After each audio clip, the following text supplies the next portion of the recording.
Come on, let's go. Leave us alone. And Oh my god, Dave! Megan, get up, let's go. Who is that?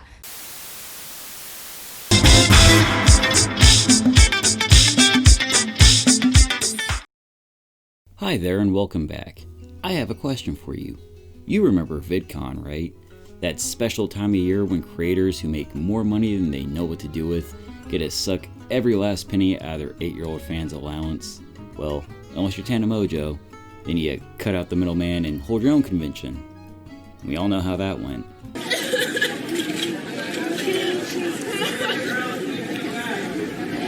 Well, what if I told you they took that setting and turned it into a horror movie? Because that's exactly what Deadcon is.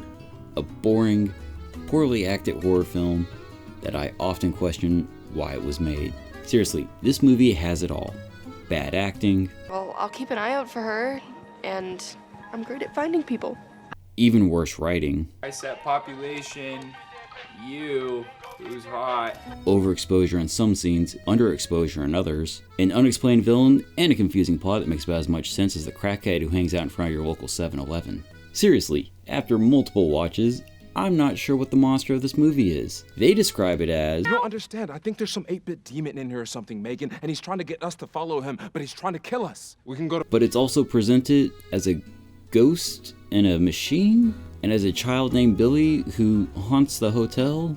But it's also a demon that needs sacrifices to feed on the souls of children like it's the other mother from Coraline. God, just make up your mind, movie, and just stick with something instead of doing 5 different things. So with all this in mind, trust me when I say I'm doing my best to explain what happens in this movie. And as for the scares in this supposed horror movie, there are none. The only actual attempts being invisible ghosts seen through loud bumps, and there's nothing there. But now there is something there. Ooh, spooky. But the thing that surprised me the most is how surprisingly polarizing reviews for this movie is concerning how bad it is. It's currently sitting at a 2.8 on IMDb, has a 50% on the tomato meter, and an 8% audience score on Rotten Tomatoes. But I gotta say, those 3 critics who like this, they're wrong. The movie starts with a guy losing his funding for a chat room he's pioneering in the 80s, which is pretty impressive, but since he's ahead of his time, no one thinks it'll take off due to cost. We're then introduced to Bobby, who offers to make the chat room successful if he's brought friends in the real world. I'd say remember this, but the movie doesn't actually make any sense of him or why this opening is important, because none of it is integral to the plot. You could cut all this out and it doesn't change anything. Fast forward to the present day and we're introduced to our protagonist, Ashley, played by Lauren Elizabeth, who's an actual YouTuber with over 1 million subscribers, who's done a bit more than dabbling in acting, as she starred in such classics as Logan Paul's Airplane Mode and The Adventures of Panda Warrior? What the hell is that? Outstanding career choices. Ashley and the rest of the cast are here for Vidcon, a convention for influencers, which, do I need to say more on the subject? Or how the last thing influencers need is a whole weekend dedicated to stroking their egos? Nevertheless, her room is double booked, and while Ashley's assistant is going full Karen on the overly British manager, we find out that Ashley is over the influencer lifestyle, which is about as much character development as we get in the entire movie. We're then introduced to Megan, played by Claudia Sulewski, another big YouTuber who hasn't made as many bad choices in her attempt to become an actress. And Dave, her serious, not serious side piece who wants to be more than just a side guy. Because you know what this movie about a haunted influencer convention needs? That's right, a love triangle. Ashley goes back to her room and finds out that it's been ransacked. Thankfully nothing's missing, but her bodyguard does decide to get her new key cards just for safety, where the guy at the front desk seems mortified to find out what room Ashley is in, as if he knows it's haunted. But he's not bothered enough by the fact that she's in there to help her. Seriously, the guy who showed her the room did more to try and save them. Jumping back to Megan, she's trying to get advice about her love issues from her friend whose character can be boiled down to the entire cast of Lele Pond's Friends ripoff. I don't know, I just feel like... I'm sorry. Loud and annoying. Back to Ashley, who's being messed with, and we get to see some of that great editing at work.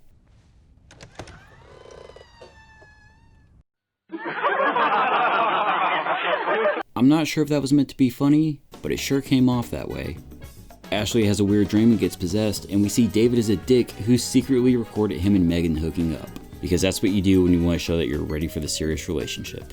Ashley's walking around the convention visibly possessed, and if you weren't sure that was the case, the live chat they constantly put on screen will be sure to let you know. Either way, we don't see our lead character again until the end of the movie after this. Megan's Team 10 reject boyfriend then shows up because no other reason than to add conflict. But it doesn't matter since he's on screen for all of 3 minutes before being killed by a balloon. Come on, Megan. This isn't prank first prank. Did they really make this man's last words a reference to a channel that hasn't been popular since 2012?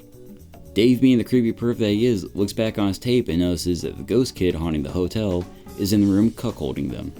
So he calls the front desk where the concierge knows all about the ghost kid and the haunted rooms, but he still doesn't bother to help anyone. After seeing the little cuck, David decides to go looking for Megan when this random Australian girl tells him, Maybe you should sit this one out until the coast is clear.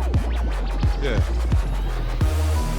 but wait, I thought your relationship was a secret and you two pretended to barely know each other. We barely know each other, right? Yeah, we're strangers. We never hung out.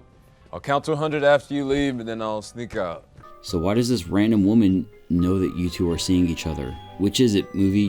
Don't contradict yourself like this with a key plot point. After searching for all of about 3 minutes not being able to find Megan, Dave decides to start looking into Link Rabbit. While the audience is told nothing, Dave magically just knows everything that's going on. At least someone does, since I'm sure no one else knows what the fuck these people are doing. Not even the director. At this point, I'm convinced the movie has completely forgotten that Ashley is a character. That, or they couldn't afford to keep Lauren the entire time. Megan has the same nightmare Ashley did. Literally the exact same. And the possession process begins. The concierge, with his newfound confidence after lecturing the hotel manager, decides to try and help Ashley after knowing she's been in this haunted room for a full day. He goes inside, finds Ashley's assistant, who the movie also forgot about, dead, then dies. I think. Looks like he just got bit in the shoulder. And I just want to point out, they used this same elevator rising shot, which I'm pretty sure they stole from Revenge of the Sith, like 4 times throughout this movie. By this point in the movie, Dave's finally able to find Megan, he outs himself as a perv, and we get some more of that great editing, and the demonic attack begins. As Dave runs to the rescue, the movie, for whatever reason, decides to transition to a found footage perspective. I know people often criticize the idea of found footage with a complaint, why would you keep recording? But this time I feel it's justified, as why would you start recording at a time like this? More than likely because it would make a sweet vlog. That, or maybe the director thought would be scarier, even though it's not. Dave is able to get to Megan, but he's too little too late, and he's killed by Ashley. Remember her? She's in this thing. And the movie ends by baiting a sequel. And that was Deadcon, a film so confusingly bad that by the end, you just feel frustrated because not only does nothing make sense, but even less is explained. But hey, they had the balls to bait that sequel, so maybe the director could scrounge up the $1,000 needed to make one, so we can get some answers. Yeah, like that's ever gonna happen. If you liked the video, leave a like and consider subscribing. Tell me what you thought in the comments, and if there are any other terrible movies I should watch. Bye bye. Love you.